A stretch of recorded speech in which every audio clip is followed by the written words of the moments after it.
This is the Paul McGuire Report. I'm Paul McGuire. The battle for the hearts and minds of mankind.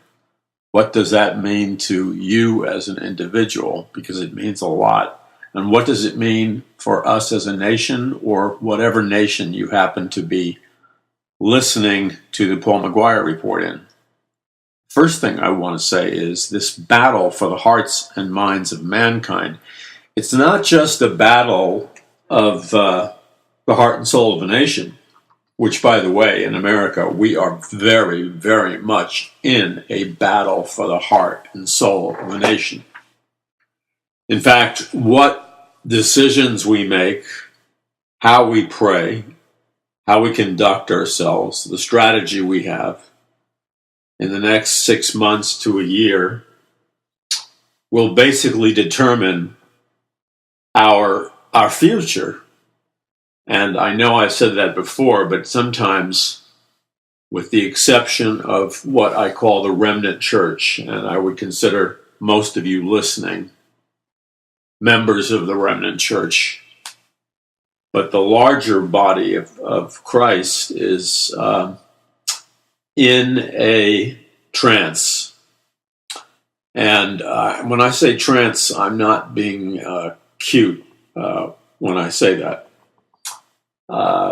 It is a trance that has occultic origins and a trance that is the product of very intensive scientific research. So, because so many people are in a trance, now let's just talk about average Americans. Well, I can tell you that the average American is definitely in a trance. And those of you who may be skeptical, I don't think most of you are skeptical, but for those of you that are skeptical, just try talking to somebody you know about something deep, real, and important, and find out what the reaction is. I'll tell you what the reaction will be. They will have a dazed look in their eyes, like a deer caught in the headlights, because I've entered into those conversations countless times, to look at people just go into like a trance and like they look like a deer caught by the headlights. They can't think. They're in a trance. Now, some of you think, why is he saying this? That's a little hard. No, it's not hard. It's accurate. As part of the research for the new book that you can pre-order, Conquering the Matrix, which we hope to get to the printer soon. I'm doing the best I can, as fast as I can. But as part of doing the research for Conquering the Matrix, I spent a lot of time reviewing but studying deeper things that happened in our nation after World War II. Because it affects this thing that I call the Matrix. And of course, I didn't invent the word the Matrix, but that's why I chose the title, The Matrix. What happened after World War II affected the Matrix, which means it affected the way you, your friends, the people you know, people who call themselves Christians, it affected the way that they connect with the real reality. Dr. Francis Schaeffer, the great theologian, used to have some expressions. One would be true truth, and the other would be final reality. And by final reality, he meant reality is not what my opinion is. It's not what your opinion is. Final reality is the reality that is really real, that exists whether or not you believe in it or I believe in it, or whether somebody's in an altered state of consciousness and they're seeing some other reality. That's irrelevant, because that other reality is not real. Real reality is the reality that God created that is real. And then true truth is truth which is true. You see, we are literally inundated with a flood of information, so-called facts, belief systems, etc., that we think is true. And some of them are big, big events in the history of this nation, etc. And it's going to be very disconcerting if this should happen. There are many things that people think are real. There are many official narratives and stories and historical accounts regarding certain events. And the reality is that these events didn't happen anything like they think they have. So these people are in for kind of a rude awakening when the reality that they believed in turns out to be a false reality. Now, there's a principle of the human mind, and that's called the normalcy bias, and it's a very powerful principle because the normalcy bias means that the human mind psychologically will always seek to believe in things which is familiar to it, even if those things are completely false. Your mind will automatically gravitate back towards a complete myth, a complete falsehood, a complete illusion about reality or your life, because you see, you grew up being taught that. That's your psychological comfort zone. And even though it's completely untrue, you will always drift back into it because you feel comfortable in it. And what that does is it illustrates a principle of the mind, which is the psychological mind seeks equilibrium. It seeks a comfort zone far more than it seeks the truth for the average person. Now, of course, people who are really hungry for truth, well, it doesn't work that way. But most people are kind of like simple people, and they if they've been told a lie their whole lives, they don't want to hear the truth because that would shake up their preconceptions of what reality is. So as I was doing the research for Conquering the Matrix, I revisited territory that I've done in my research, the things that I wrote about. This is all brand new material. But I went deeper into why we live in this matrix, this artificial reality, this virtual reality. And I began to discover so many things that every person listening, you should know and understand. Because when you know and understand the fact that this reality that we live in America and Europe, Australia, New Zealand, the Middle East, the Asian nations, South America, America, of course, Great Britain, you name it. The reality that we live in is largely based on a scientifically created illusion. So we've had this expression called virtual reality for many years. But let me tell you something. Virtual reality, in terms of technology, began in the 1930s. Now, even that surprised me. I thought it began in the 1940s, based on research. But then I found out that there are powerful principles and technologies like cybernetics that were being discussed in the 1930s. So, what does this all mean in terms of Bible prophecy? What does it mean in terms of your life? What does it mean in terms of the return of Jesus Christ? What does it mean in terms of your salvation? What does it mean in terms of releasing your destiny? I'm going to share some truths with you on today's program that come from my new book, Conquering the Matrix, which you can still pre-order. And we're running a couple of weeks late on the printing. But those people who pre-order the minute it is printed, and I'm working, believe me, day and night to get this thing in your hands. The reason is because so many just like super gigantic events happened over the last 6 months that I had to say, you know what, I can't release the book to my partners and others who pre-ordered it and omit so much important stuff, because that's like cheating them. And I don't want to give you a book that's irrelevant, especially when so many new things have come to the surface. So I said, you know what, I'd rather delay the release and have that current information. And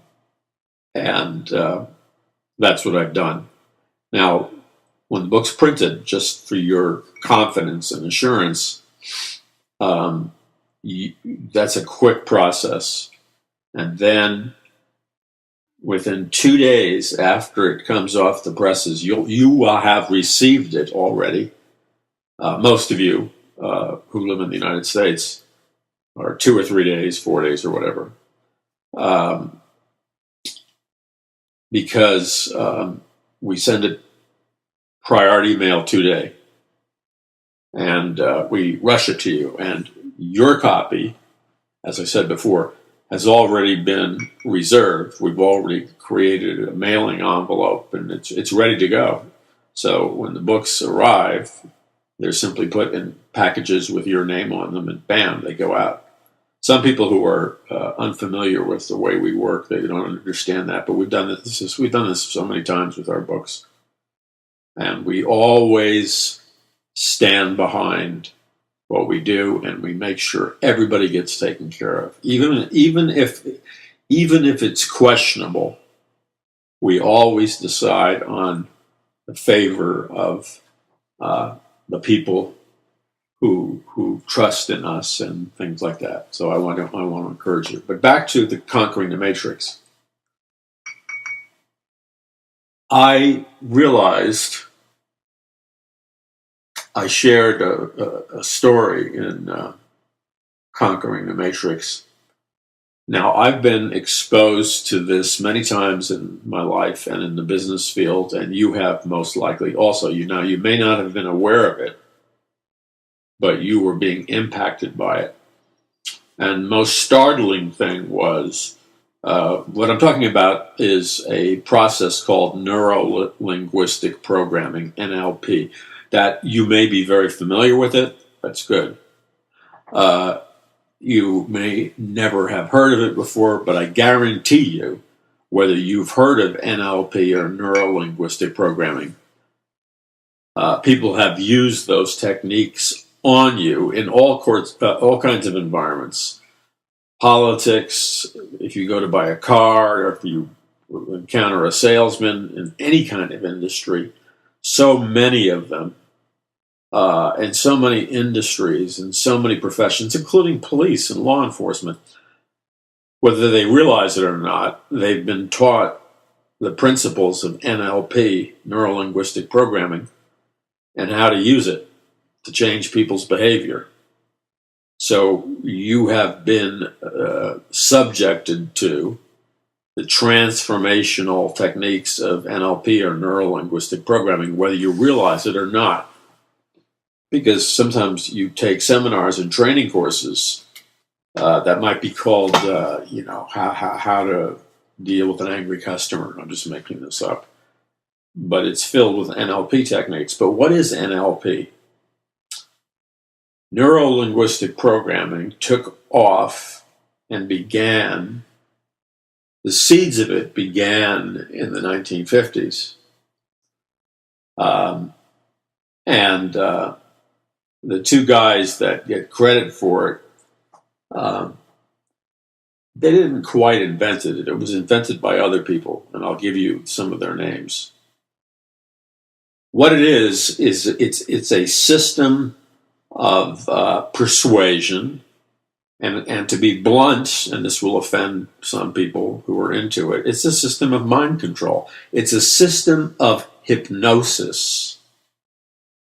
If you really want to get down to it. So you can cover it up with a lot of fancy scientific terms, because it does incorporate some scientific research, psychological research, but the root of it is not scientific. The root of it is occultic.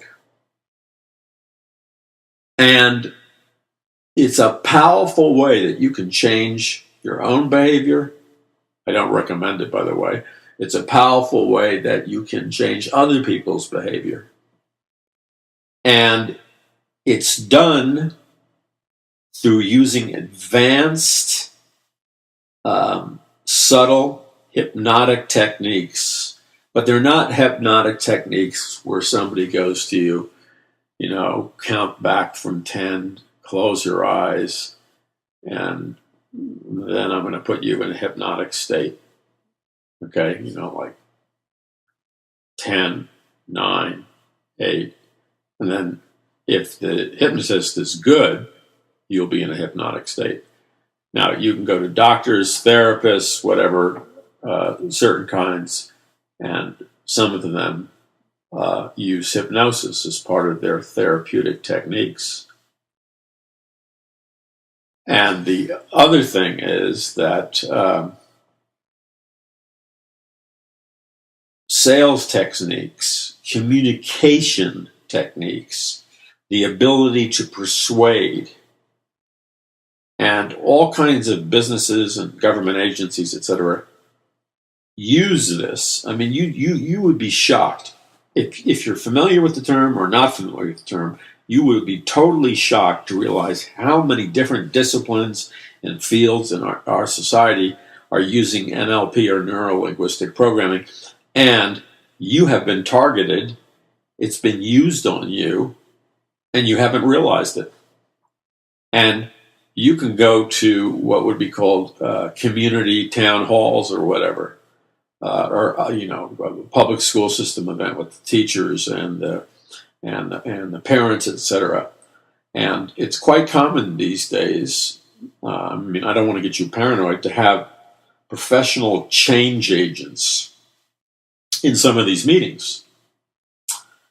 And some of these professional change agents will have been trained specifically in being a change agent. In other words, there's a principle that I'm going to share with you in a minute, and it's a form of mind control or group mind control. And sometimes they incorporate the principles of NLP, and sometimes they don't. So let's start with the change agent process, because you see that a lot. When Bill Clinton used to hold all these television things called town hall meetings, and then other politicians do too. Okay, to the town hall meeting, when people get together from a particular region, is a bunch of phooey. Because number one is the people that are selected to be in the town hall are selected deliberately to represent a particular point of view that will guarantee the so-called friendly, open discussion town hall always reaches its predetermined outcome. So the purpose of the town hall, the purpose of a lot of meetings, especially when you have meetings with local politicians or people in the community, or mothers and fathers meeting with the school board or a principal in a school. There is usually somebody who is a trained change agent and facilitator, and sometimes very controversial things will be brought up that the public does not like the school system may be teaching stuff that many parents find is highly objectionable and against their Christian beliefs. And so they have a change agent in the meeting, one or two or more, who will make sure that the outcome of the meeting achieves its predetermined goal. So it's not really an honest discussion. It masquerades as an honest discussion, where you come to an agreement right then and there at the meeting, but that's all a facade. It's like guided from the beginning. It's predetermined. So let's say, and this is one of the reasons I wanted to put this in my book, Conquering the Matrix, because I see so many people being victimized by these dynamics on a consistent basis. They don't realize that they've just been railroaded. They don't realize, they think that they're just having a discussion or a friendly argument or sharing 2 points of view or whatever, and they really think they're in an environment where the people listening to them really want to get their opinion, and they're kind of going to do a poll or a vote, and on the basis of which percentage of the public wants this or that, they're going to change their policies. But those are all lies and camouflage. They've already made up their mind which way they're going to go. So they do this little theatrical thing called a town hall meeting or whatever, where they deliberately ask questions and guide the dialogue, guide the discussion, so it moves towards an outcome. Now, why this bothers me, and my heart was literally broken when I saw this, and some of you may remember it better than I do, but there was a particular father. All I remember is I think it was on the East Coast, and I don't know how long ago it was, whether it was 1, 2, 3, or 4 years ago, somewhere in that neighborhood. And he was attending a big school board meeting or something, or a meeting with the school. And there was a lot of people in the room because I saw it on TV. And he objected because he was a good father, and it appeared he was a Christian father. Okay? And the school board had decided they were going to teach a particular course that he felt was extremely inappropriate for the age category of young children, specifically his daughter.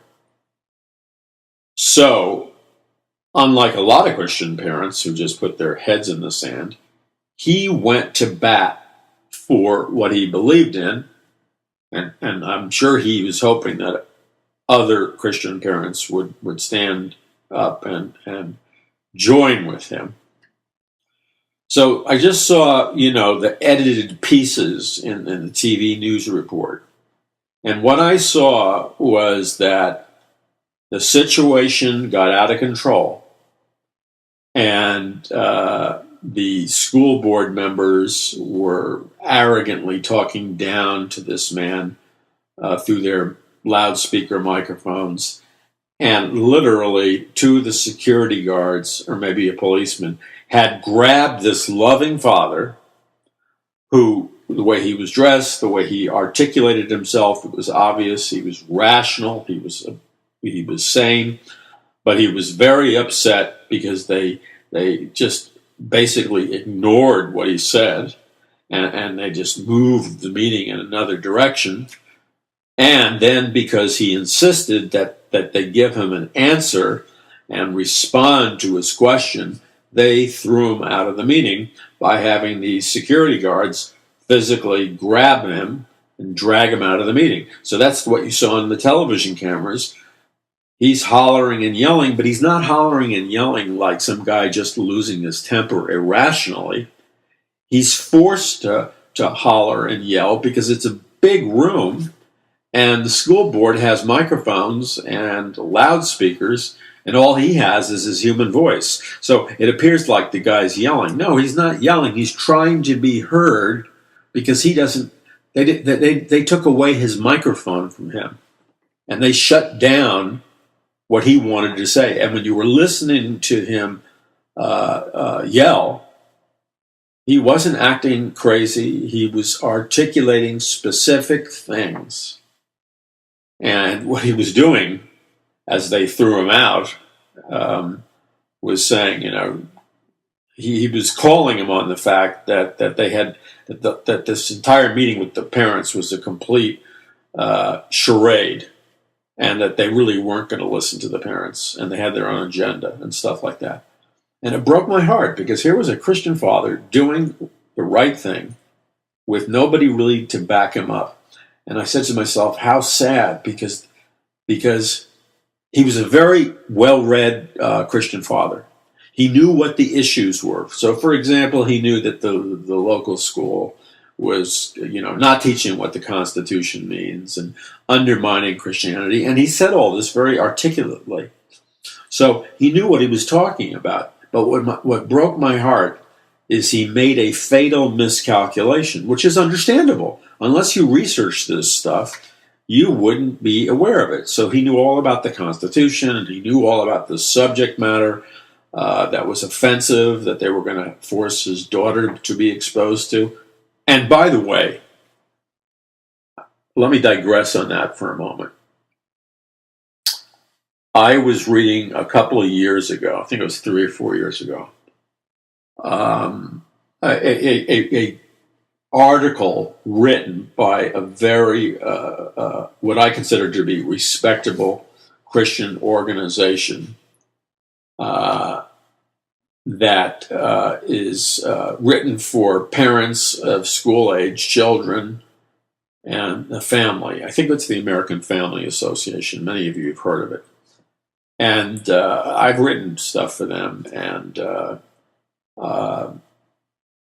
I have found them to be sane, rational, and their facts are always correct. And there are a whole bunch of other Christian resource organizations, like perhaps James Dobson's Family Research Council and others. And what they were doing is they were explaining a new program regarding sexuality to young, I think it was third grade school children, boys and girls, that was that had already been rolled out in numerous school districts across the United States. Okay? Now, as you can probably tell, I'm not like Rebecca from Sunnybrook Farm. I grew up in New York City. Many of you don't have to grow up in New York City. If you grow up anywhere in the United States today, even a small town, it's a different world, okay? And so everybody has a level of sophistication, no matter where you live, because of the media. So I wasn't, particularly shocked about certain topics of discussion that they wanted to discuss with the children. Because these are things that the children hear about constantly in the news. And I'm not a big fan of having the school address it because they have a spin on it. But I can understand, looking at it from the secular mindset, why they would want to teach the children about these things. But the question is, what do they mean by teach the children about these things in terms of content? Do they want to promote things, or do they simply want to educate and inform? Now, let me say, absolutely, there has to be certain levels of awareness because there was a time in America, like when I was a kid growing up, going to both public schools and private schools, where people of a particular sexual orientation were just like treated by Christians and non-Christian. They were called names, they were physically beat up, and that's just like completely unacceptable, okay? Completely unacceptable. Now, at the same time, I just came across this story, perhaps you saw it, a very young girl, I don't even know if it was a Christian, I don't think it was, first, second, third grade, or around that. She accidentally, I just read this in some news thing in the internet. The little girl accidentally called a fellow student a he or a she or a boy or a girl. And it was not done with any malice on her part. It was not done to insult. Uh, um, so she ended up calling this other young student a name, not a derogatory name, a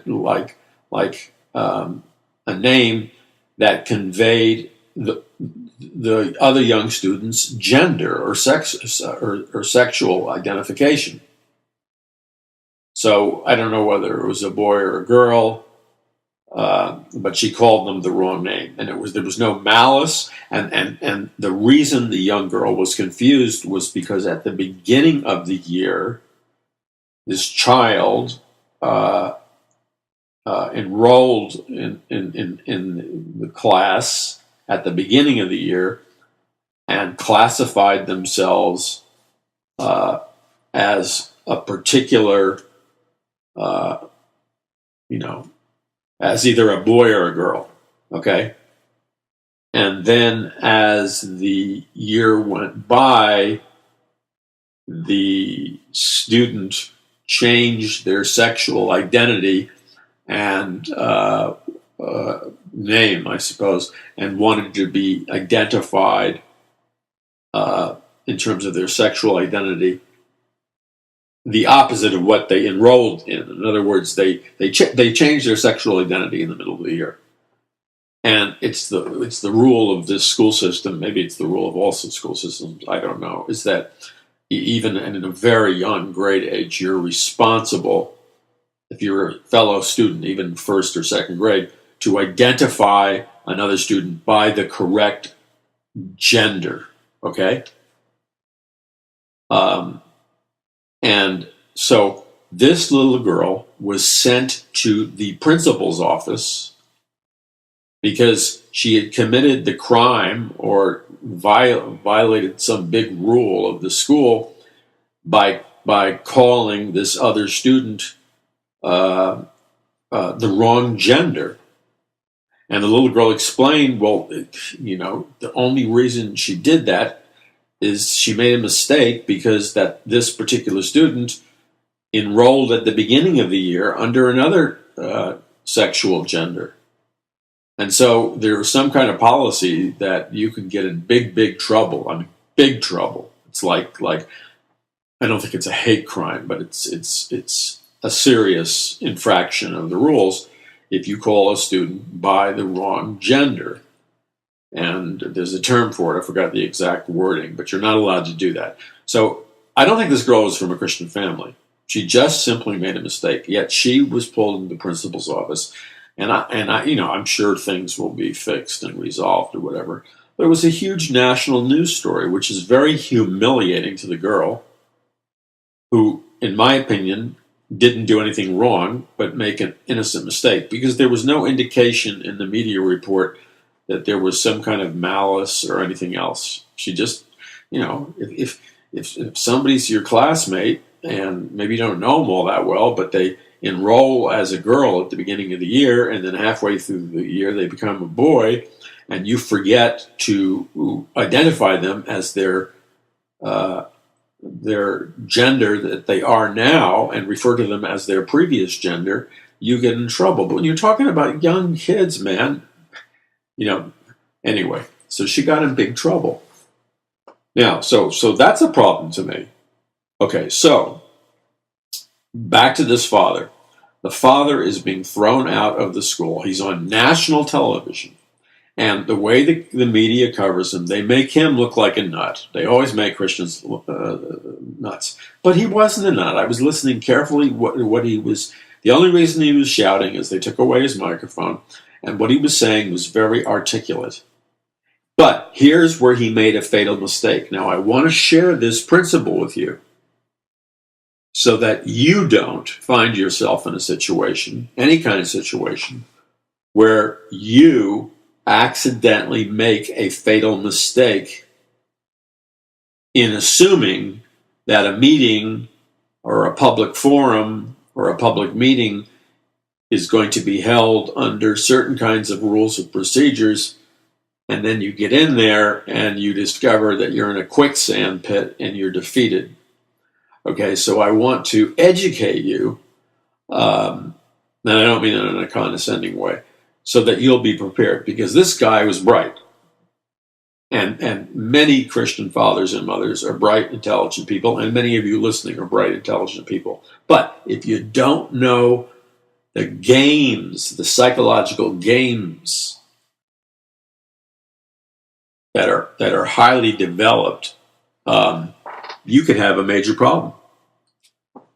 You're listening to the Paul McGuire Report. I'm Paul McGuire. So, many parents and individuals attend all kinds of meetings, but they're unaware of the fact that in those meetings, there are people functioning as change agents, and many of those people have been trained in how to deal with group dynamics, how to deal with group meetings, how to change the group's behavior, how to change individuals' behavior.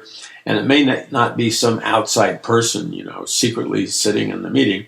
It may be the people attending the meeting. They went through, a number of seminars as part of their position. They went through a series of seminars on how to deal with people. There are many public schools where the students and the faculty and the principal, etc., have gone through seminars on how to deal with Bible-believing Christian parents. Now, that's code for how to control Bible-believing Christian parents and move them along without really responding to their concerns and marginalizing them. And ostracizing them. And these are the subtle techniques that a change agent uses. Okay, so you're in any kind of meeting, and what you don't understand is you think that you go in there knowing the facts of the issue or of the topic that's being discussed. And so you've really done your homework on the issue and the topics or what's being decided. And you go in there feeling confident because, unlike a lot of people, you really studied and are prepared to debate your point of view. But the one thing you failed to study and research and prepare for is in some ways more important than the content of whatever the debate or meeting or public forum is going to be about. And that is, you have not trained yourself in, and you're not aware of the techniques that change agents use, or people using things like NLP, neuro-linguistic programming, use to control the attitudes of the other people, to manipulate you, to manipulate them. And if necessary, they are very skilled at getting the crowd, getting the group of people there to go against you, so you very quickly get isolated and marginalized, and then nobody listens to you because you can't figure out why you're the only one holding to this position. People you thought would join with you are keeping their distance from you, and you've been strategically, in a very carefully planned manner, you've been isolated. And your argument or your position is not even looked at seriously. And so when the meeting is over, the group, which could be the community, the parents, fellow employees in a company, in any number of things, they theoretically reach a consensus, which means they think that they came up with this plan of action and this decision all by themselves, which is a total illusion. They came to their consensus or to their conclusion because the entire meeting was being secretly guided towards that direction. Okay? So how that works is there can be more than one change agent or more than one person who functions as a change agent, who's trained in this, and they will use subtle techniques to get you on the defensive. They will use techniques to get you off your strength, which is the knowledge of what's being discussed or debated or whatever. They will use techniques to bait you into losing your temper or losing control. They will use techniques that will cause other people to dominate the platform, who are deliberately adversarial towards you. They know how to multiply. If one person is kind of like your enemy in the group, they can skillfully multiply that one person to represent 25, 30% of the group. And all of a sudden you're marginalized. In other words, you see, they have like a whole spectrum of techniques they can use that are very effective to turn people against you and to get people back on track to agreeing with what they want them to agree with from the beginning. And they use expressions and tones of voice and all kinds of things that most likely most people have no idea what's going on. And they get railroaded and they can't figure it out. Now, let me give you a simple example of how this dynamic works. What we're really talking about is forms of mind control, forms of controlling people, and forgetting about neuro-linguistic programming for a moment, forgetting about change agents for a moment. These dynamics and people being trained in these dynamics it's been going on a long time. And people are taught techniques in seminars of what to say to marginalize you and dismiss you. So, for example, when you call a help desk because you have a problem with a product that you bought, let's say, or a problem with your satellite TV or cable TV or phone company or power company, or you object to having a smart meter on your house, or any number of 100 things, okay? And then you talk to an individual on the phone. Let's take the smart meter, okay? Some of you have them, some of you don't. Most people have them or are getting them. I happen to be walking around my house the day the guy from the electrical company came to install a smart meter without my knowing it, without them even informing me of it. And I could hear the rattling and movement of something on the outside of the house.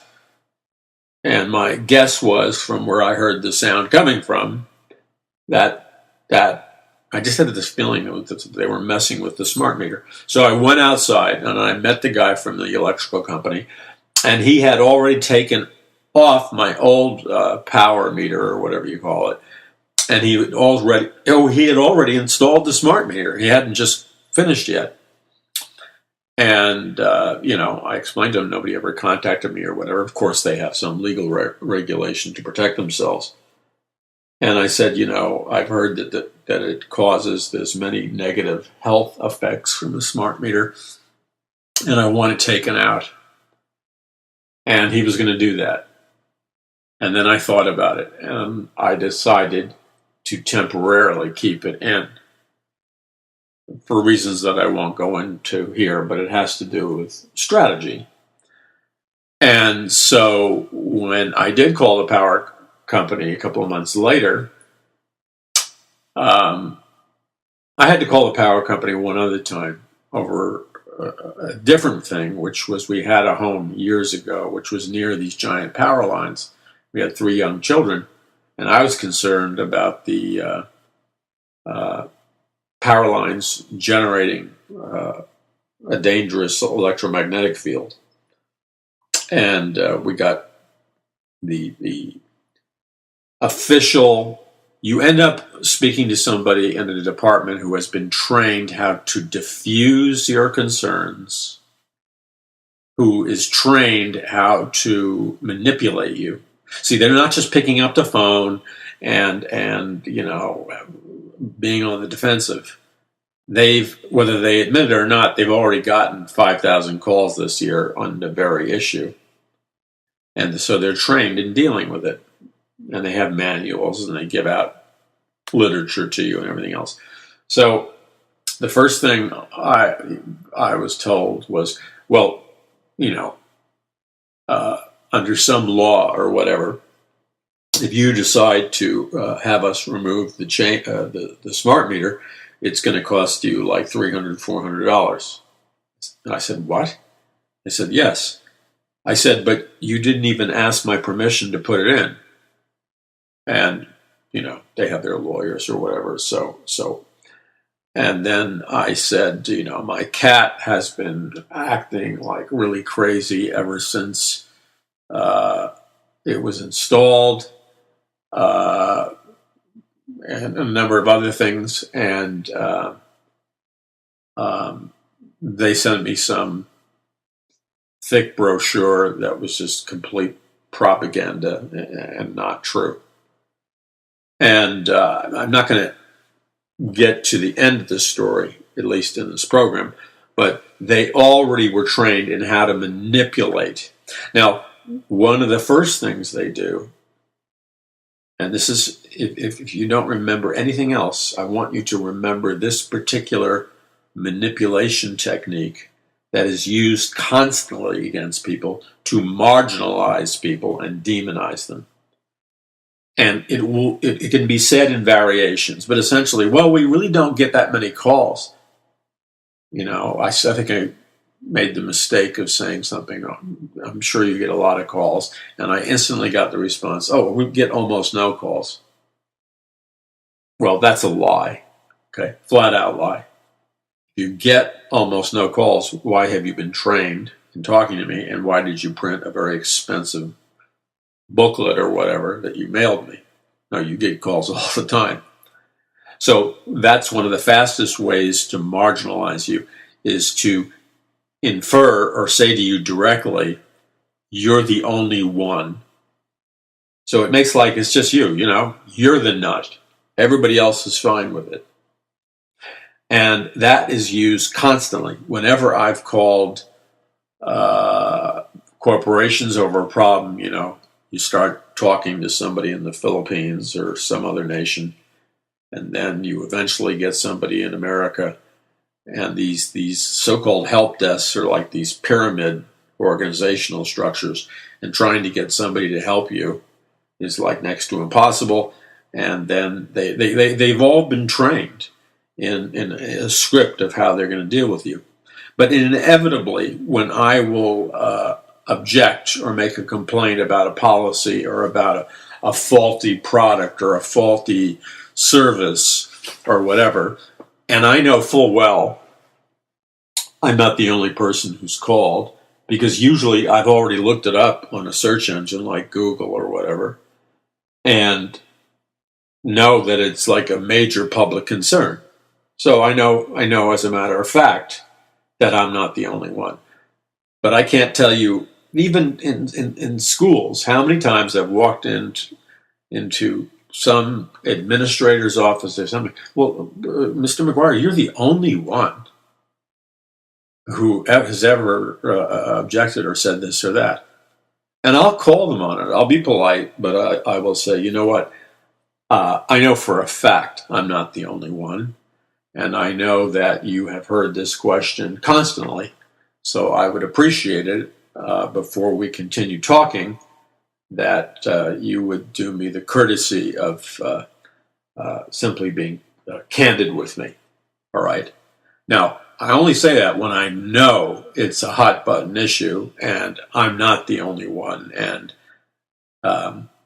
they have received tons of phone calls.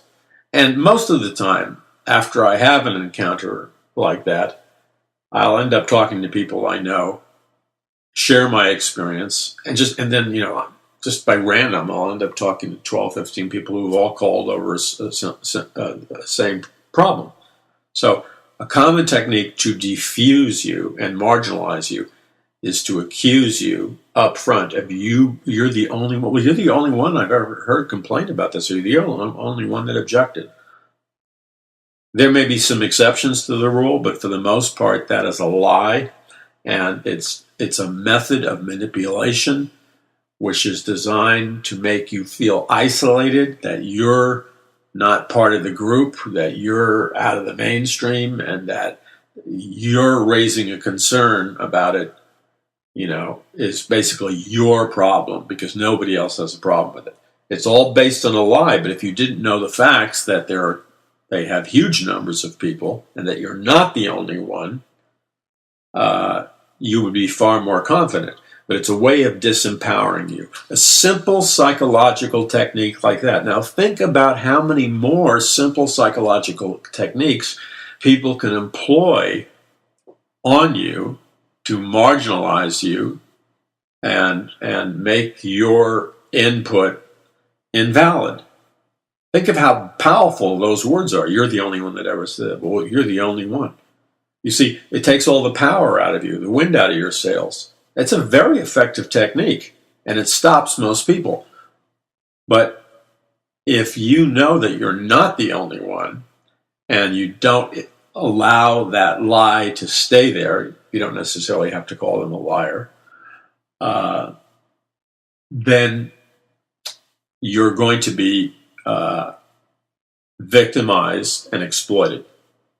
But think about the fact that as powerful as that one expression is, think of all the other little one-sentence expressions that they have where you're marginalized. And this is a form of controlling behavior and mind control, if you will. So let's go back to this NLP, neuro-linguistic programming, which is an extremely common process. And I will talk to you briefly about why I got into it and why I devoted time to putting it in my book, Conquering the Matrix. And I think you will recognize that you have been exposed to it. It's been used on you.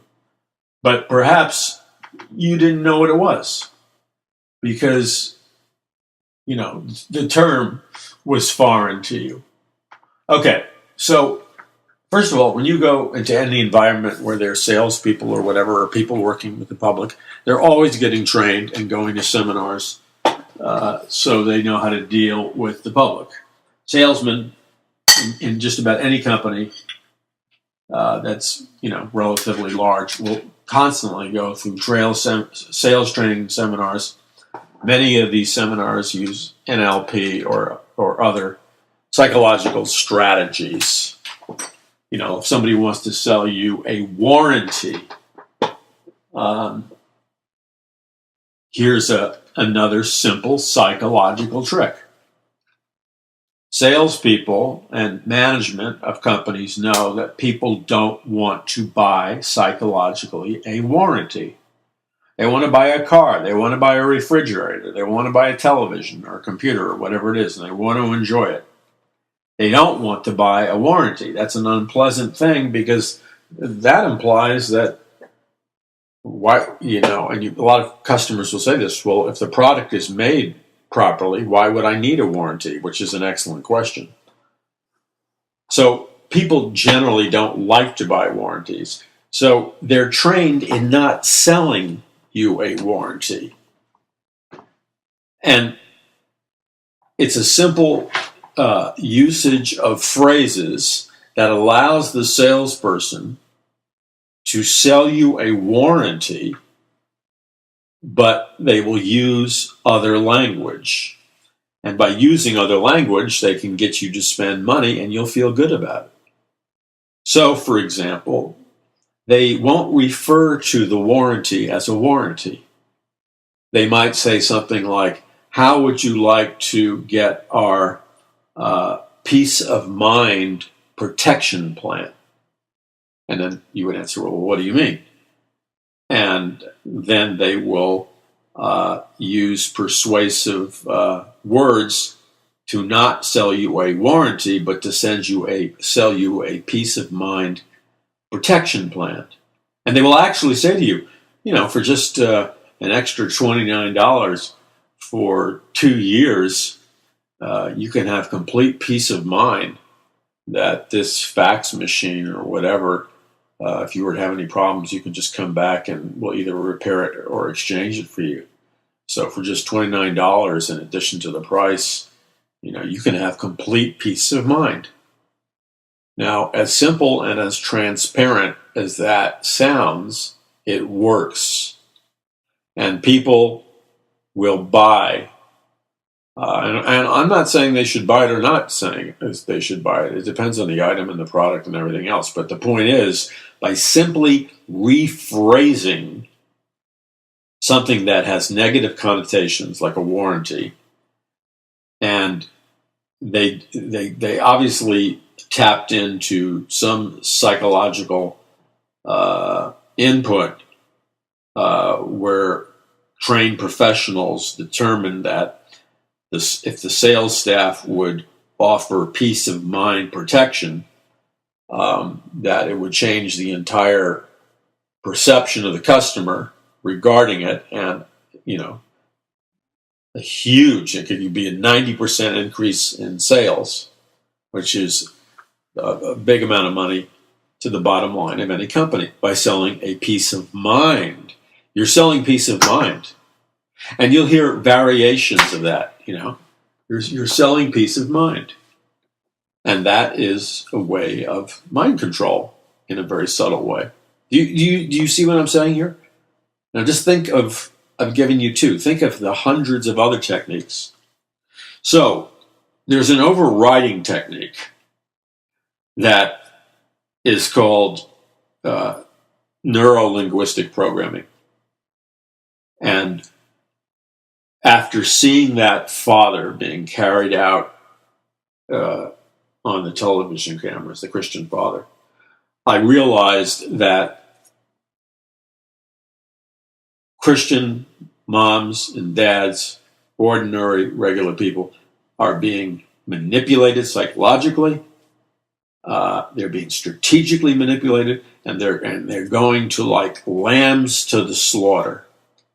Okay, and they don't realize the very clever strategies that are being employed to marginalize them or their point of view, or to destroy them. I don't mean murder them, but to just drive them from a meeting in tears.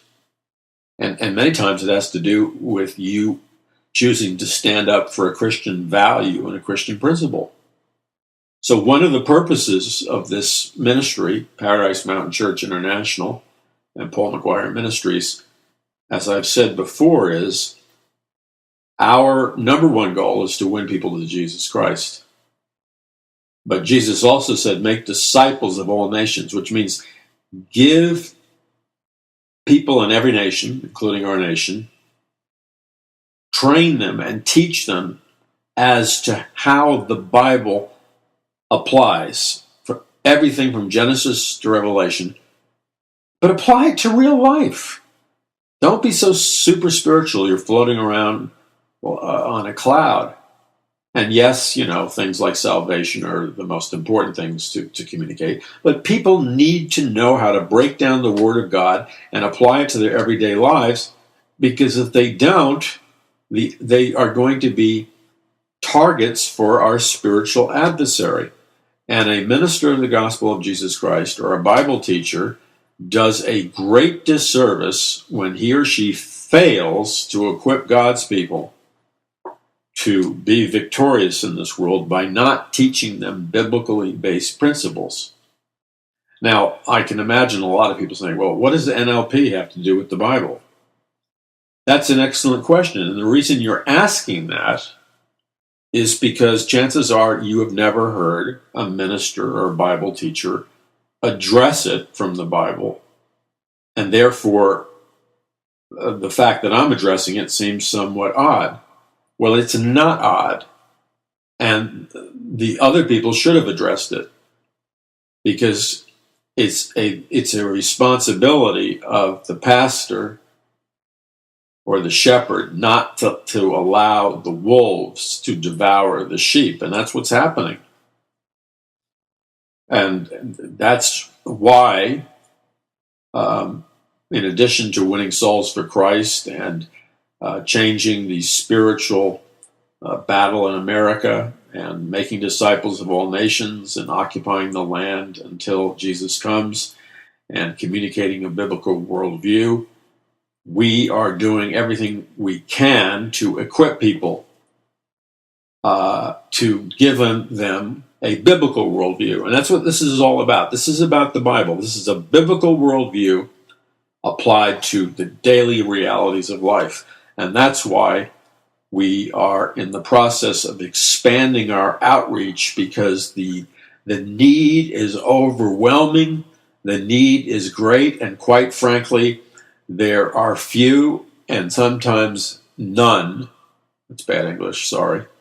Or there are very few and sometimes there are none. I'm really messing up on my grammar, so I'm not going to even try to fix it. You get my point. There are no Christian ministries dealing with these things. And this is not some obscure topic. I guarantee you have been victimized by this and manipulated by it many, many times without realizing it. Did you know that these techniques are used by political candidates and senators and presidents quite often? Like President Barack Obama was regularly using techniques of NLP, as other politicians have and are, both Republican and Democrat. And he was also using what is called conversational hypnosis. It's a technique that was developed by Milton Erickson. And in my book, Conquering the Matrix, these things all link together. I talk about it. People don't realize it. You can be talking to somebody, or somebody can be talking to you on television, a politician or whatever, and in the process, you think, especially if their people skills are good and they're kind of smooth, that they're just conversing with you. But it's more than that. They are putting you in a light trance state, and the term is conversational hypnosis. So they're putting you in a light trance state by using very subtle techniques that most people are unaware of. What is the purpose of why they would put you in a light hypnotic state or a light trance state? The purpose is when you alter somebody's state of consciousness through, let's say, conversational hypnosis or NLP, you then can change their beliefs, you can change their ideas, you can bond with them, you can win them over, because what you're doing intentionally is you're suspending the rational critical mind, which, by the way, is the right brain, and causing people to go into a relatively light trance state where they're open to being manipulated and talked into anything. So, this is this matrix that I keep talking about. You see, God put us in the real world, but we're living in the real world. But because of the sinfulness of men's hearts, all these technologies, all these techniques, all these strategies are being used against us to manipulate us, exploit us, and control us. So the reality is we're really not dealing with the real world. We're dealing with this artificial world constructed by men and women who are trying to shape our behavior and our beliefs artificially and move us away from the things of God. And again, this is critical for you to understand. This is not some minor thing. This whole phenomenon began in ancient Babylon, at Mystery Babylon. I talk about that in my books. Troy Anderson and I talk about it in our book, The Babylon Code. I talk about it in my first book, A Prophecy of the Future of America. And then it continued on, these secret techniques of persuasion. In fact, if you go back into the Bible and you look at the account of Daniel, when he had to interpret dreams and visions for King Nebuchadnezzar, the king of Babylon, and you look at the account of Joseph, who had to interpret a vision and a dream for the Pharaoh supernaturally, you recognize that this element of supernatural, psychological type of events and people have always been with us since the time of Babylon and before, Mystery Babylon and before. That's critical to understand.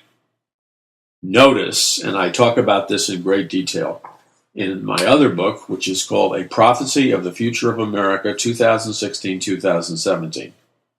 So, these are two entirely different books. A Prophecy of the Future of America contains completely different subjects than the other book, A Prophecy of the Future of America, 2016-2017, which contains all new material and all new different subjects. And in A Prophecy of the Future of America, 2016-2017, I went into detail in the book about the lives of Daniel and Joseph. And I point out to people, because I don't think many people get it, the fact that in the inner courts, or let's say the administration of the king of Babylon, he had heavy-duty sorcerers, magicians, wizards, clairvoyants, prophets, seers, and these were all, we're not talking about nuts, okay? These people had heavy-duty supernatural demonic power and satanic power. And the reason we know that is because if they interpreted something for the king of Babylon, like a dream or a vision, or gave him a prophecy, or did anything else that involved using real demonic supernatural power, if they messed up, the king of Babylon would have them killed or beheaded. It was serious duty. You didn't mess up. If you gave an interpretation of a dream to the king of Babylon and you missed it, you were killed.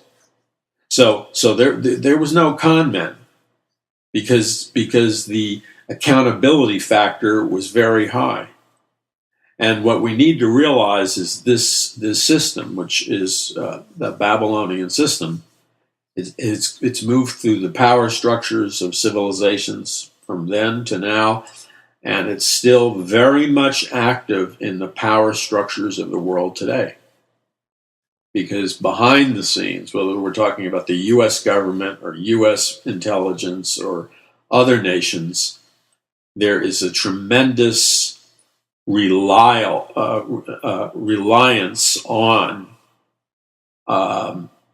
the same supernatural occult power and demonic power is being relied on by our military, our intelligence agencies, our government in secret, and in Europe and across the world, just like it was in the days of Pharaoh and in the days of King Nebuchadnezzar in Babylon. Okay, that may be a shock to you, but it's true. And the solution in dealing with it is not running into a room screaming, repent, blah, blah, blah, blah, blah. You have to conduct yourself with wisdom. And that meant that Daniel had to know what their techniques and strategies were. He had to be fluent in them. Now, I'm not saying you should sit there and read the Satanic Bible and memorize it, but being aware of techniques like I'm trying to share with you today will enable you to be victorious. Okay, so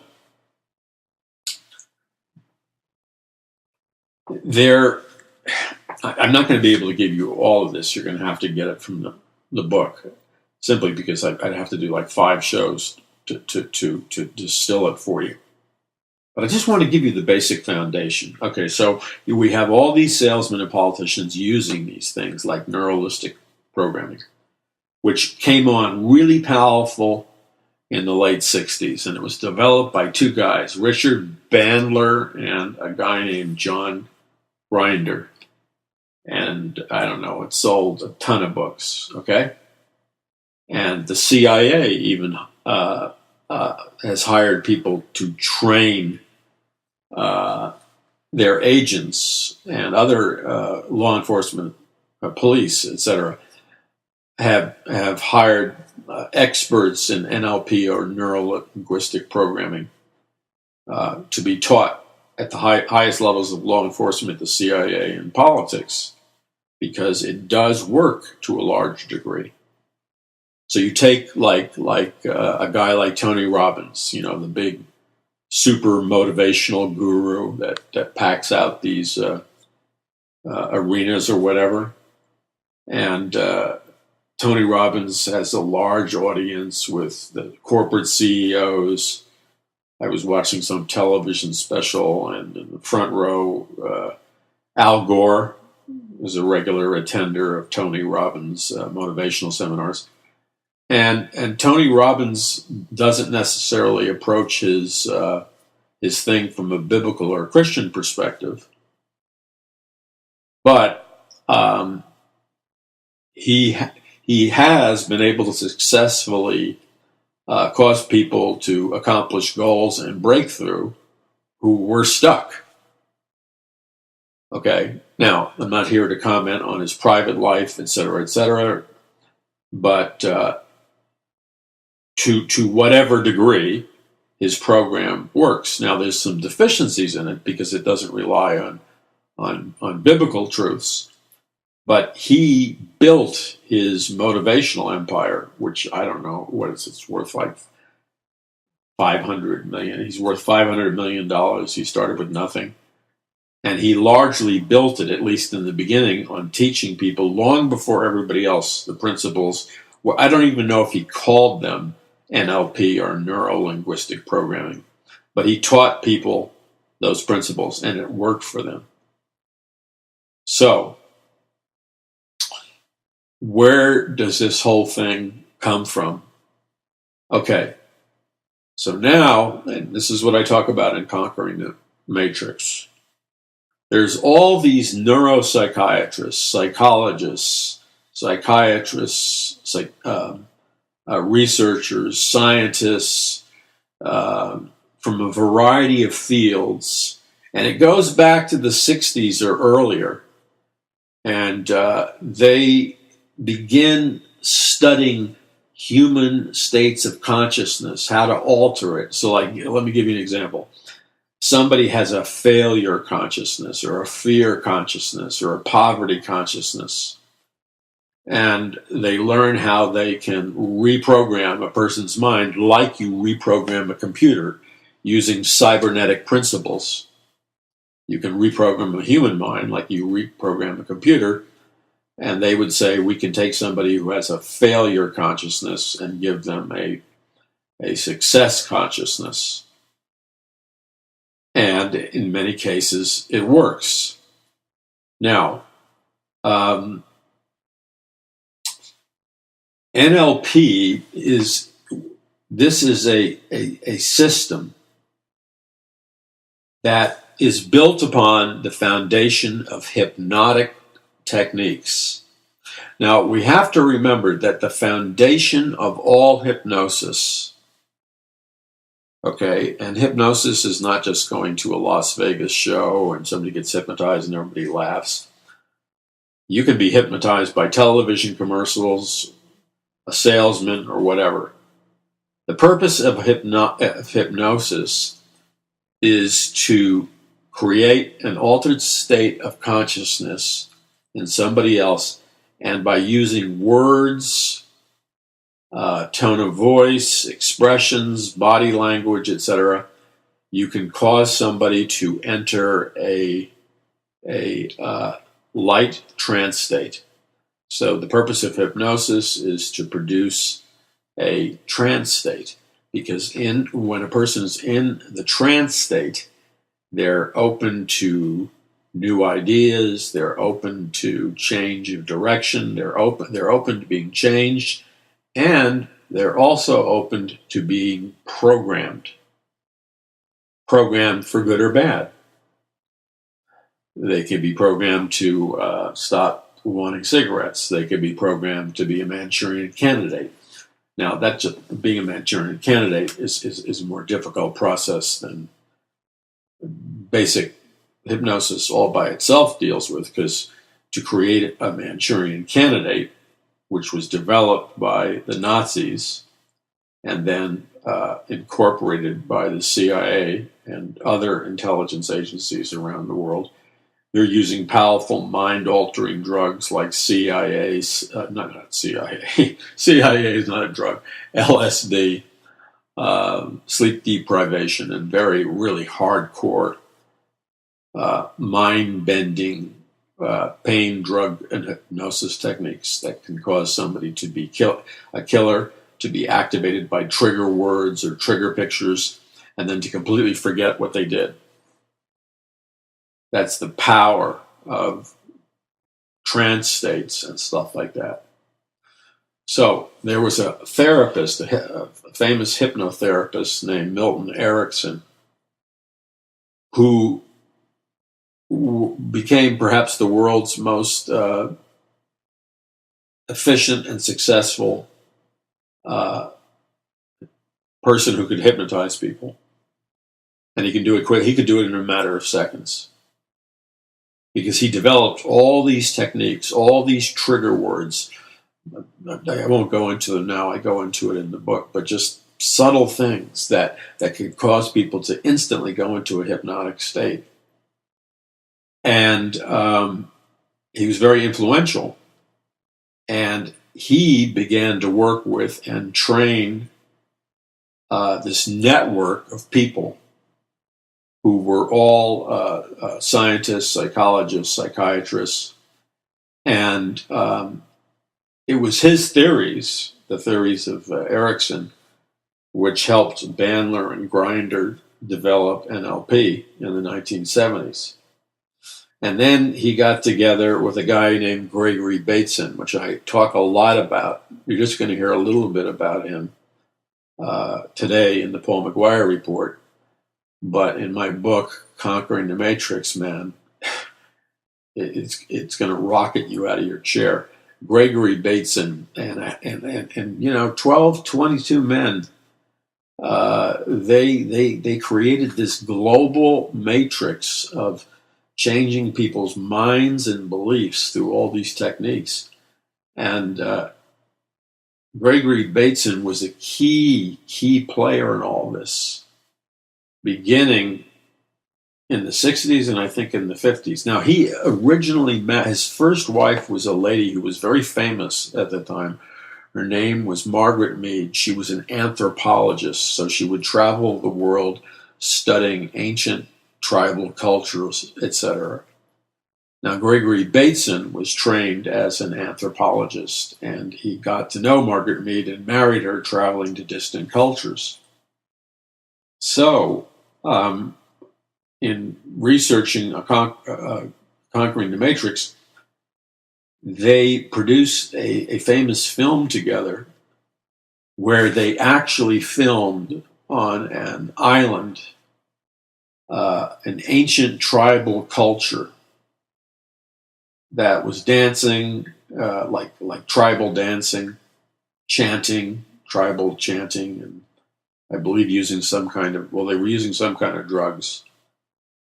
And it was both spooky and familiar at the same time, because what they captured in this black and white film, which I studied very carefully in researching my book, was they filmed how this ancient tribe on this remote island put themselves in the whole village in a trance state.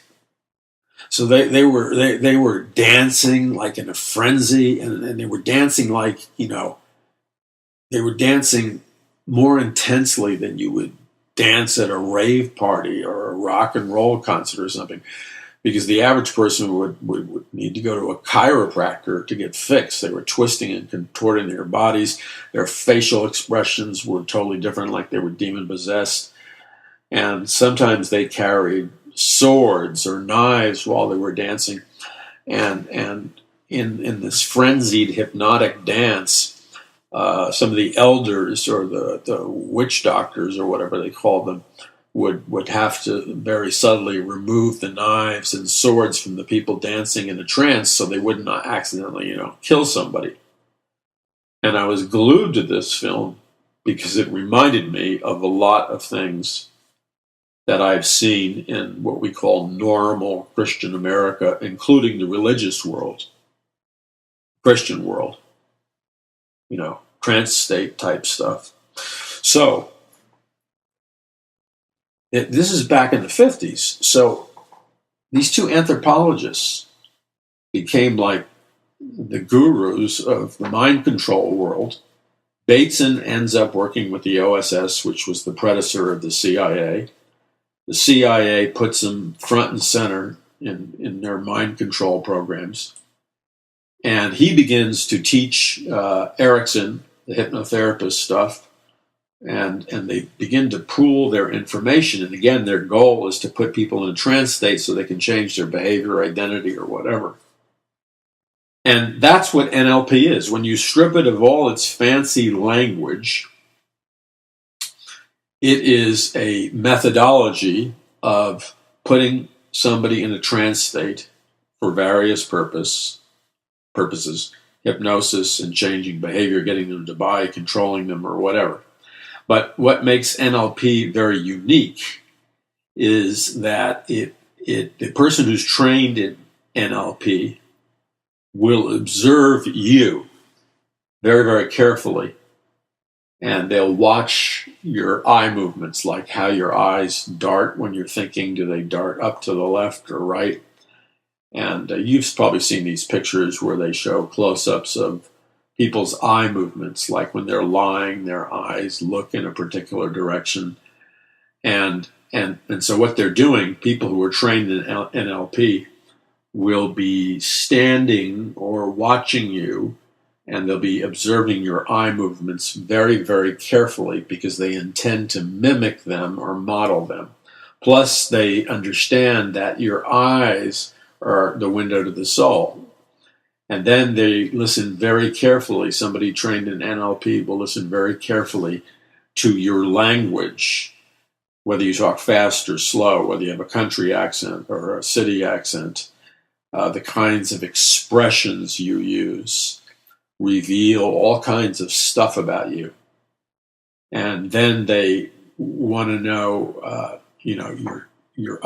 the way your other senses work, including your body movements and your body language and, the facial expressions on your face. And they study it very, very carefully and quickly. Now, one way to protect yourself, and you don't want to act paranoid about it, but one way to protect yourself from being victimized by NLP, and if you were not aware of it, you probably never really thought about it. But if you're talking to somebody or in a group and you notice that somebody's observing you in an unusual way, and let's say now that you're aware of the dynamics, which I'm sharing with you, you notice they're looking into your eyes, and you become aware that they're studying your eye movements, your language, the way you carry yourself, your body language. But you look at them, and you shouldn't obviously give it away. You shouldn't turn around, stop using NLP on me. But see, they're gathering that information because what they're going to do is they're going to create artificially instant rapport or bonding or friendship where you like them instantly, and you are friends with them instantly. In other words, they have developed NLP to the point where by paying close attention to all these body, eye, sound cues and knowing what to do with them, they can, like, almost scientifically create like this hypnotic state of instant closeness where you trust them, and people do this all the time, and salesmen are taught to do this. And so the simplest way to explain it, which I go again in detail in the book Conquering the Matrix, is they are going to try to be a mirror or a model or a replica of you or mimic you, because they understand a basic psychological principle. All of us usually like and trust people who are like us. So the more a person is like us, the more likely we will like them and trust them and be friends with them and open up to them. So that's their basic principle. So what they do is they're observing all your psychological mannerisms, all your spoken and unspoken communications. And then when they talk to you, let's say, you're a fast-talking inner-city person with a New York accent, and you can hardly get in a word edgewise, and you speak loud and authoritatively. Okay. And you move your body language in a particular way. You're speaking with your hands, you're walking very quickly, and they observe other body language cues. Okay, so the person walks up to you, male or female, depending upon what you are, and you think it's a casual conversation, or it could be a salesman or whatever. And the next thing you know, you feel very close to this person. You feel like you've known this person your whole life. You feel like you could trust this person with anything. Those feelings that you have of closeness and trust and bonding to that person were generated through a process called neuro-linguistic programming. They simply mimicked your behaviors, and it wasn't accidental why you liked them. It wasn't accidental why you bought a product with them or you got hired by them or whatever. You understand? And it works. Now, you can have somebody who's amateurish in doing this, and it's going to boomerang. I mean, if somebody walked around me trying to imitate me in all these ways, I would get annoyed. And that's probably because I've been aware of this for a long time. But it works, you see, and it can be taught. The CIA has hired people like Tony Robbins and others to teach them NLP. And then finally, there's a hypnotic element to it. Part of an NLP practitioner is they put you into a slight trance state, which is a hypnotic state, and that really allows them to manipulate, control your behavior. Now, you say, well, what does this have to do with the Bible and stuff? What we're really talking about, okay, the root of all this, and this is my point, the root of everything that I've been discussing, although they call it science, the root of it is occult spirituality and demonic activity. You see, at the root of all these so-called behavioral modification, behavioral control sciences, mind control sciences, the root of all of it is occult, Luciferian, demonic techniques that go back to ancient Babylon and before. That's what you have to be aware of, that there's a spiritual core to this. It's not just science. It's not just the observation of physiology. There's an occult, demonic dimension to it. Now, I'm not saying everybody who practices this stuff is in the occult or whatever, but what I am saying is, whether they know it or not, it's got deep links to the occult. Because let's just go back to the film that Gregory Bateson, who, by the way, became a big head of the CIA's mind control program. He worked with John C. Lilly, who I write about in the book Conquering the Matrix. John C. Lilly was the famous neuropsychiatrist that the movie The Day of the Dolphin was made about. He was the scientist who told us that dolphins were super intelligent. He was the movie, which I don't recommend you seeing, Altered States of Consciousness with William Hurt, was based on the research of Lilly, who created the sensory deprivation tank, where you sit in a pool of water, body temperature, with no light, sound, or noise of any kind. And if you do that, you'll begin to be calm, but you'll also hallucinate. And he would communicate with spirit guides.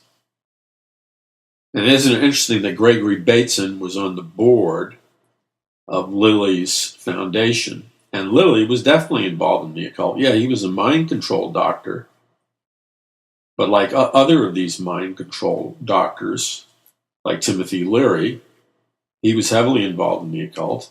And Dr. John C. Lilly would leave his body in the sensory deprivation chamber, astral projection, and communicate to spirit guides, because he would take heavy doses of a drug called ketamine.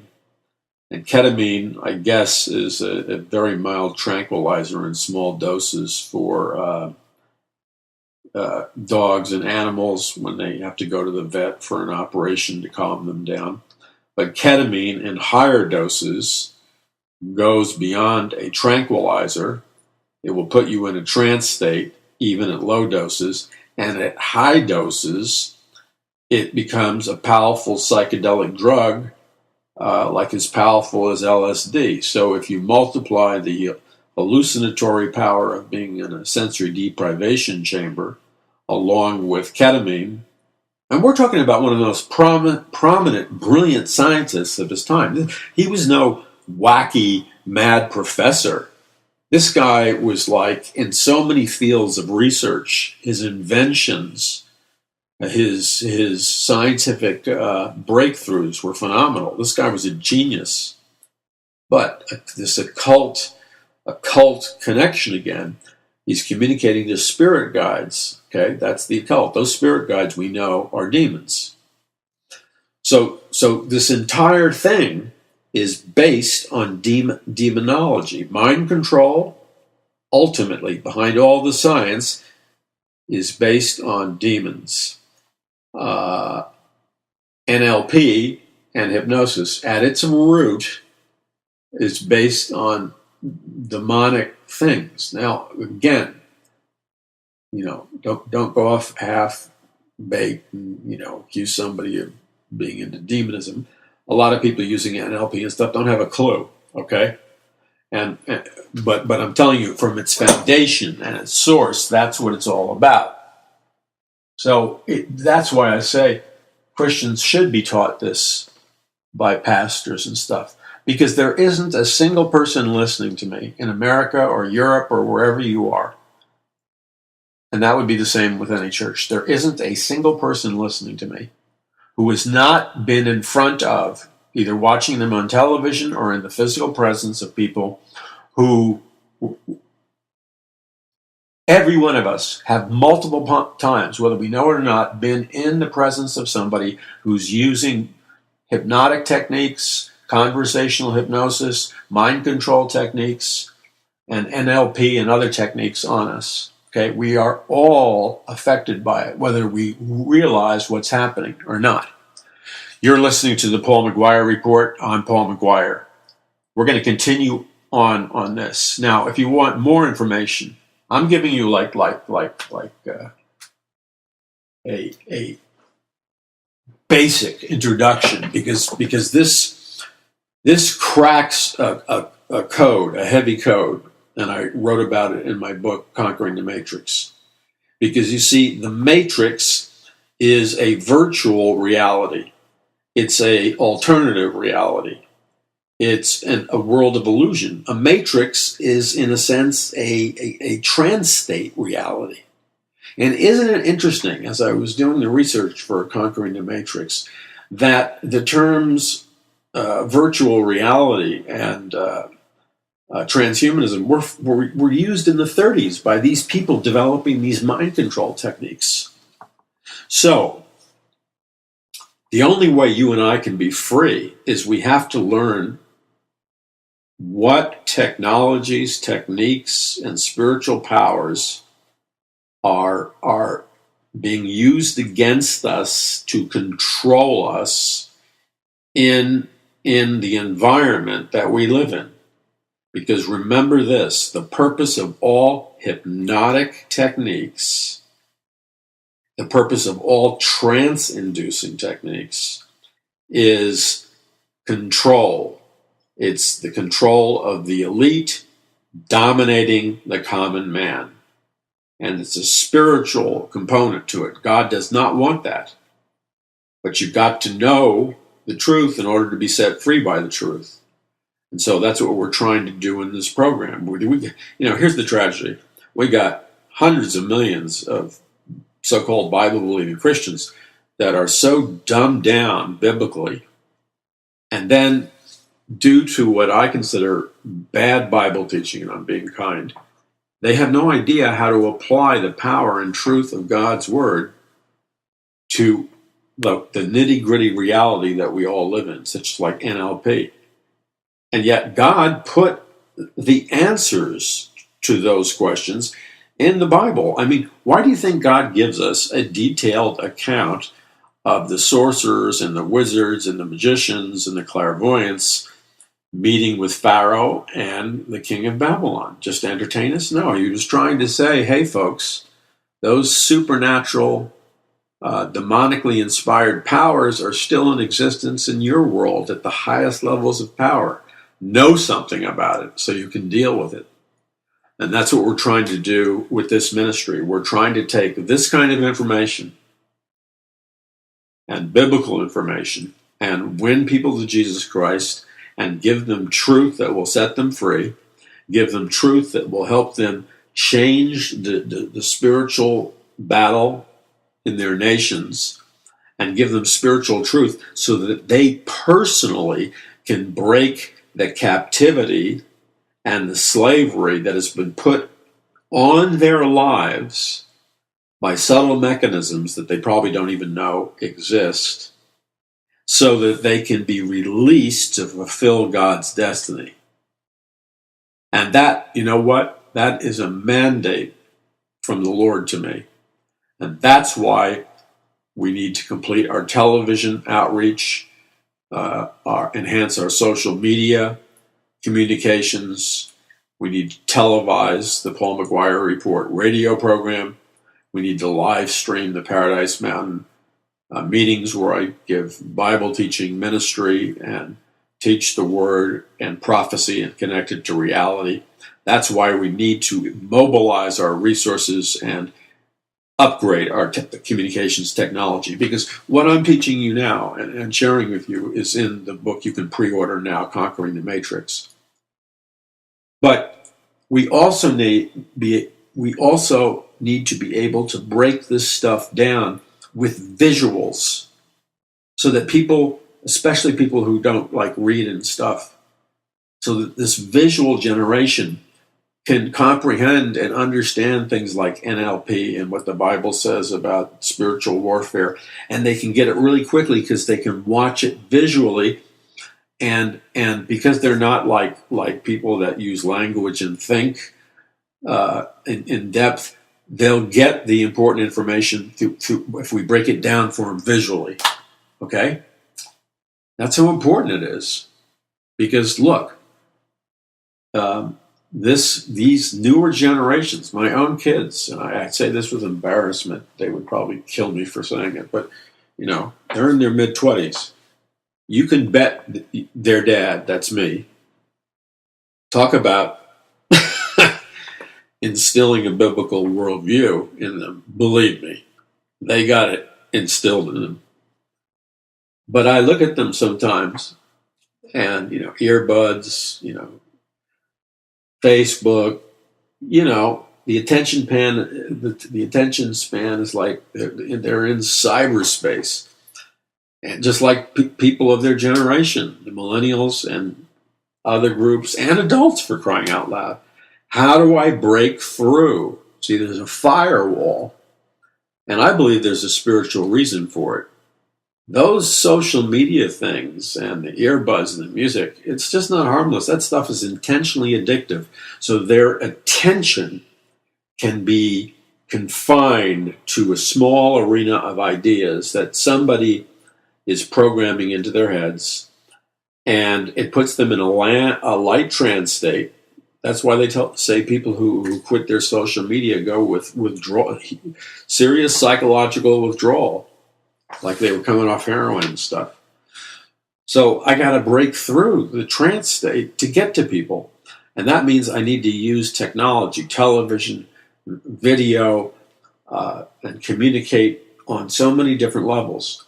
In order to do that, we need to acquire additional HD broadcast television cameras, more and additional technologies for the television broadcasts, the studio, the lighting packages, the special effects team. That is so important, the special effects team. And we have to, I tried to avoid this part. I thought we could get volunteers to do it. We couldn't. So I have to hire at least a part-time staff to get us up and broadcasting on a professional level. We can change the eternal destiny of millions of people very quickly. And I need your help. We need an immediate $100,000 to launch. And then I'll tell you what's coming next. And it won't surprise you, but we intend to, let's just put it this way, we intend to make a big splash, a really big splash, for the sake of Jesus Christ. But I need your help. I'm one man. God has given me a calling, and I'm telling you, He has opened doors, and we're reaching millions and millions of people every couple of months. It blows my mind every time I think about it, because we're a small ministry. Yet we reach 15, 20 million people easily. That's conservative. I don't inflate the numbers. If I was going to give you what other people do, they give you the potential audience. Well, then I could say 400 million people potentially. But I don't tell you that. I tell you what I think we're actually reaching. And when we go visual, it will skyrocket. So I'm asking you, if you believe in the spiritual mission that the Lord Jesus Christ has called us to, then I'm asking you to be a prayer warrior with us, to pray for me, my family, and our ministry. I'm asking you to go to the Lord and seek His face and ask Him how you can help. And again, I always admonish people not to go to the Lord with your answer already formulated, because then you don't need the Lord's input. Ask the Lord what He wants you to do. And whatever the Lord directs you to do, or whatever the Lord calls you to do, obey Him. So whatever He tells you to give, give. Make that contribution or donation. And you can do that at paulmcguire.us. You can do it electronically, or if you prefer, you can do it by mail. There's our church mailing address. That's not the physical address of the church. It's the mailing address. And you can send your donation there. You, like me, if you care, and I'm sure you do, you know America is still in a crisis state. And if we don't change the direction of this spiritual battle very quickly, it will be too late. And then I won't be able to say, hey, we can reach people, et cetera, because I'm telling you, and this angers me and annoys me. I have watched this so carefully. From the time period they gave away the control of the internet, this is dirty, sneaky, deceptive stuff. They gave away control of the internet. The internet used to be controlled by an American company in Northern California, which essentially abided by the Constitution, which meant that there was freedom of speech on the internet. Now, why would our nation give the complete control of the internet to communist China, a nation that's known for censoring everything? It was done on purpose because the elite want to censor the internet, and they knew they couldn't do it if an American company controlled it. And number two is the internet has infinite monetary value. It's worth so much you can't put a price tag on it. We gave it to communist China for free. Yeah, that's right. And of course, the media that we have, which is completely paid for and bought by the globalists, said nothing about it. They like it that way. And I've noticed ever since the time we gave control of the internet to the communist Chinese, every single day I see measurable signs and increases of very serious censorship of everything off the internet that doesn't fit into political correctness. So if you're a Christian or have a conservative point of view or a biblical point of view or a view that's not pro one world government, all those people, all those books, all those videos, all that stuff is being deleted from the search engines. It's under attack. And most people, I guess most people don't research as many hours a day as I do, so it's right in my face. They're clipping away very fast, very incrementally, but they're clipping away at all the truth. So now when I go to research, I comment this to people all the time now, because I do a lot of research on the internet. So it used to be that I would go to the first page of a search engine, and I would always find out, like I could type the name in of somebody like Milton Erickson or something, or Gregory Bateson, and I would always find the good, the bad, and the ugly on individuals, so I could find the truth. Now, I can only find politically correct, everything's wonderful, no truth on the first page, and now I go 15, 20, 25, 30 pages deep. I can't find any truth anymore. They've scrubbed it. See, it used to be opposite points of view would be right there in the search engines. They disappear. Now, you can find it, but it's going to take you a while. See, it used to take a second. And most people won't spend the time that I do to hunt and find ways to uncover it. And one of the ways to get to the truth is you have to have the specific name of the author or organization or something. So it kind of bypass, even though you're using a search engine, it bypasses the search engine and it will take you to a site that's truthful. This is censorship, man. I can't tell you how many times I'll hit a link on a story that was just posted, like what really happened in Charlottesville, a real story. And I click it, and a mysterious entity has erased it off the internet. So we need to move quickly while we have an opportunity. So I need your help right now, because I intend to communicate far and wide, because that's what the Lord told me to do, and to use wisdom on how I do it. So I need you to man up, woman up, and say, you know what? Don't look behind you. There's nobody else there but you. There's no big line of loyal Christians. Maybe a small line, but no big line. And it's up to you and me, those of us in the remnant church, those of us that are attempting to walk with the Lord, and those of us that love Jesus Christ, to stand in the gap. So would you financially contribute and pray, and go to paulmcguire.us and help spread the word? Because that's another thing, by the way. I've been writing, and I don't know, there's something almost like at least 500,000. That's not an exaggeration. You have no idea how much information, content, articles, videos that I have, by God's grace, been able to make go viral into the consciousness of the internet. You have no idea, because I don't ever discuss it. But this attack against anything, like being critical of global government, well, it'll just make it disappear. So there's ways to get around it, but we're in a spiritual battle. I need you to stand with me. I do. I need you to stand with me. So make a choice. Ask the Lord what to do. If God calls you to stand with me, would you do me a favor?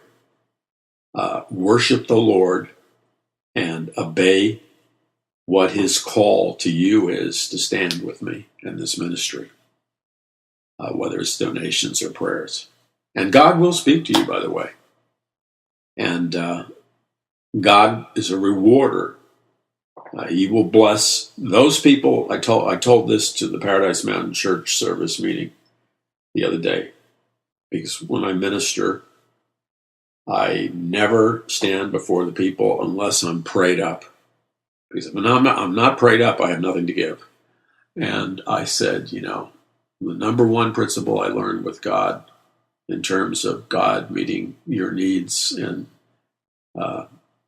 protecting you and watching your back and guiding you, etc., is this. I said, above all the other principles, if you put God first, if you put the business of God first, if you put the things of God's first, like Jesus said, do business until I come. What kind of business was he talking about? Saving souls, making disciples, kind of stuff that we're doing here. If you put God's business first, he'll take care of your business. I never heard people preach that.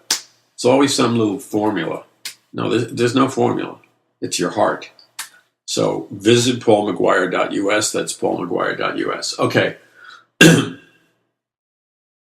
This mind control mentality, which again, I go into great detail about in Conquering the Matrix. And I also talk about it in great detail, but different chapters of it in the first book, A Prophecy of the Future of America. I talk about it in the second book, the entirely new book, A Prophecy of the Future of America, 2016-2017. I talk about it in Mass Awakening heavily. I'm not trying to boast, but everything you're seeing now in terms of emotional contagion, riots in the streets, I warned about in detail, in specific detail, in both Mass Awakening and the first book of Prophecy of the Future of America. I told people this would happen exactly like it's happening, to the T. And the same thing with Conquering the Matrix. Okay, so the point that I'm trying to make here is that when Margaret Mead, the anthropologist, went with, I don't know if they were married then, Gregory Bateson, the anthropologist, both who became big mind control people. They went to this island and they filmed this tribe on this remote island dancing in this trance state. I mean, it's weird. The movie is weird. It's weird and it's not weird. It reminds you of certain things.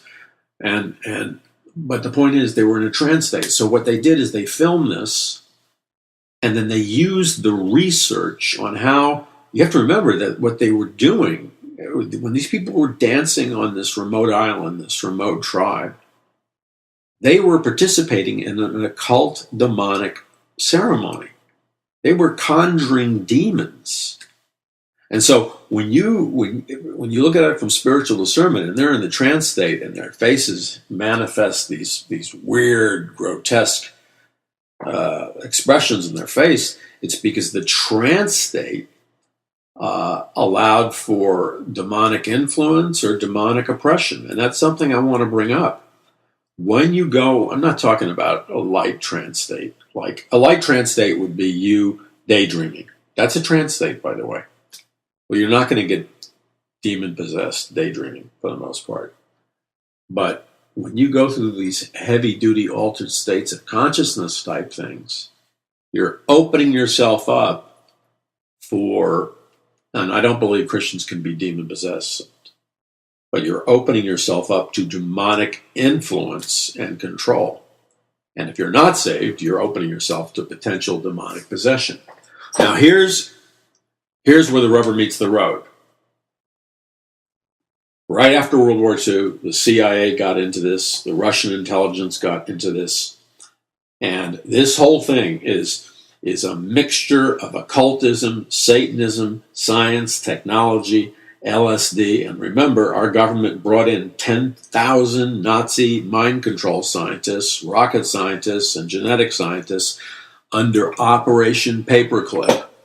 And when these guys came over, and they were bad and very, very evil men, they caused our mind control program and other things to take off. Now, I talk about that in detail, and it's a sobering but truthful story. I talk about it in detail in the first book, A Prophecy of the Future of America. NASA, our whole rocket program, it took off because we brought in the Nazi rocket scientists.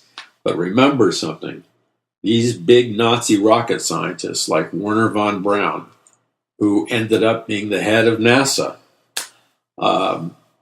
he was not only a rocket scientist, he was a mind control scientist, as many of them were. Also, most of the Nazi scientists that we brought over were Satanists, and they were members of secret occult German secret societies. They were heavily involved in the occult, and they took over our military mind control institutions. They began leading and conducting research at secret underground bases, secret hospitals, and they began to do some radical evil experimentation on people with pain, drugs, and hypnosis. And there were like 50,000 to 100,000 children in the 50s that disappeared, some reappeared. And I'm not going to say too much, but to say that they were scooped up and subjected to MK Ultra type programming. And many of them can't remember it. And they were implanted and programmed. And to this very day, we have monarch mind control. That explains the weird behavior of many music superstars, etc. So knowledge is power. Help us spread the word. And go to paulmcguire.us. Get yourself a pre-order a copy of Conquering the Matrix and the other books. But spread this word. We're going to do another show on this. This is important. Go to paulmcguire.us. That's paulmcguire.us. And remember, God, just like God used Daniel, and just like God used Joseph, God gives his people more supernatural power, more supernatural wisdom, more insight than the demonic powers give those people who are serving evil. So greater is he that is in us than he that is in the world. I'm your brother and servant in Jesus Christ, Paul McGuire. God bless you. Visit paulmcguire.us.